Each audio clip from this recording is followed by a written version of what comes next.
Hi everyone and welcome back to the Overtake GT. This is a 600pp build for the Nismo 400R from 1995.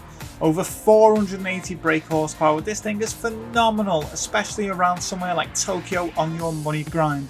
4-wheel drive, turbocharged, what is not to love about this car? So if you want to have a true legend tearing up the streets of Tokyo, well, nice and easy, isn't it? Get your Nismo from the Legend shop, follow me to the tuning shop and let's get this build underway. Okay, so now we're at the tuning shop, it's time to get this thing dialed in for that win. So the first thing you want to do is get weight reduction stage 1. Sports R tyres already come on this car, so make sure they're the ones that you have. On the Club Sport, you want to get weight reduction stage 2, a power restrictor and a ballast.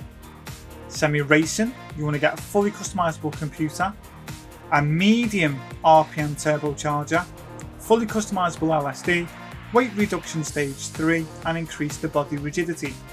Under racing you want to get an anti-lag system, a racing intercooler, a racing air filter and racing silencer, a racing exhaust manifold, racing brake pads, brake balance controller, fully customizable suspension, racing clutch and flywheel, a torque vectoring center differential and a fully customizable racing transmission, as well as weight reduction stage 4. Under Extreme you don't need anything from there for this build, and under Ultimate a carbon propeller shaft. So now you have all those items, let's get to GT Auto and let's fine tune this car. So here we go, GT Auto, and if you go to car, maintenance and service, and the first thing that you want to do while you're here is just go to wide body and get that installed on the car. Now once that's installed you'll see it as a meaner stance, and this thing really does look phenomenal. Now if we go back, we want to go to car customization, and of course we're going to sort out the wheels first. Now the wheels that you can see that are on this one definitely stand out and remind me of the times of when it came out, and they're the BBS LM wheels. Now you want to get 19-inch rims, rim width wide, offset wide, and get them installed on the car.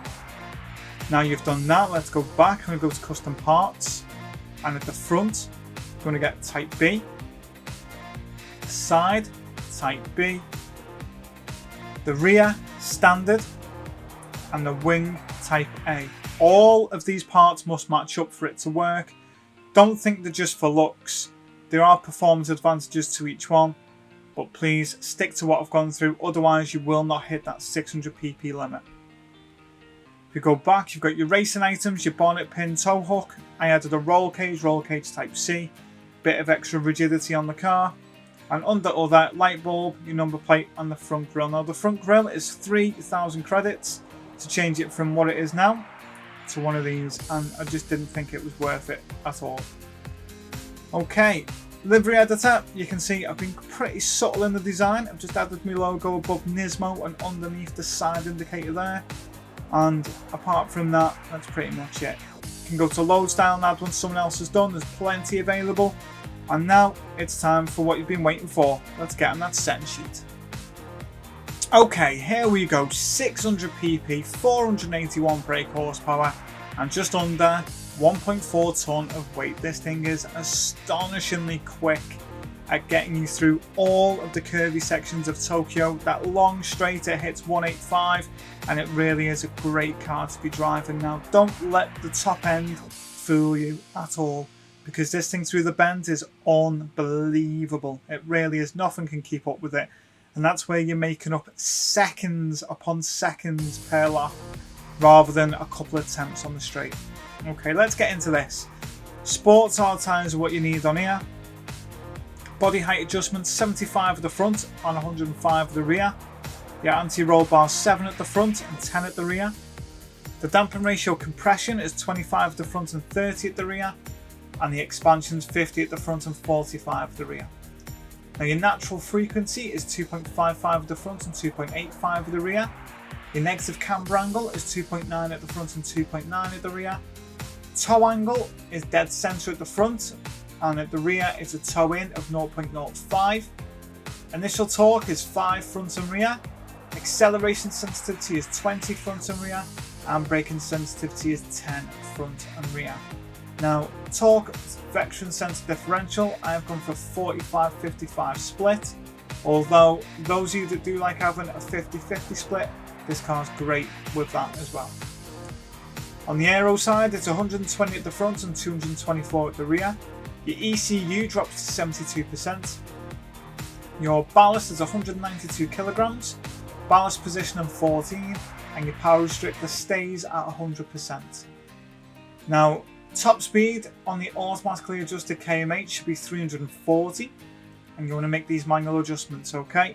So, first gear, 1.912. Second gear is 1.375. Third gear is 1.076. Fourth gear is 0.902. Fifth gear is 0.782. And that's a final drive of 3.950, revving just over 8,000 RPM. This thing sounds absolutely astonishing. Now, you do have your anti-lag system set to strong. Everything else that is installed on there. Now, trust me, this is what you need to follow to get a nice, easy win on a Tokyo money grind. And smash that subscribe button. Please help me grow this channel, and let's get into it now. Okay, you join me now, and look at how far behind Cockabun is. Look, there he is. Got no chance against this. This thing is an absolute machine. This thing is going to pummel, well, anyone on any track, I'll be honest with you. It's brilliant. Right, let's get this over the line, and then let's start our final lap. So as you can see, over 21 seconds ahead, coming up to 22 for Cockabun now. Now that's going to drop down by 0.3 of a second maybe between here and the end as he gains on the long straight. That's just because he's got the speed. He might have a slight speed advantage, and it is only slight, it's not massive. Because, I'm telling you now, once you get to this section, anything beyond this, he's not got anything. Absolutely nothing to answer for. This car is just absolutely unreal.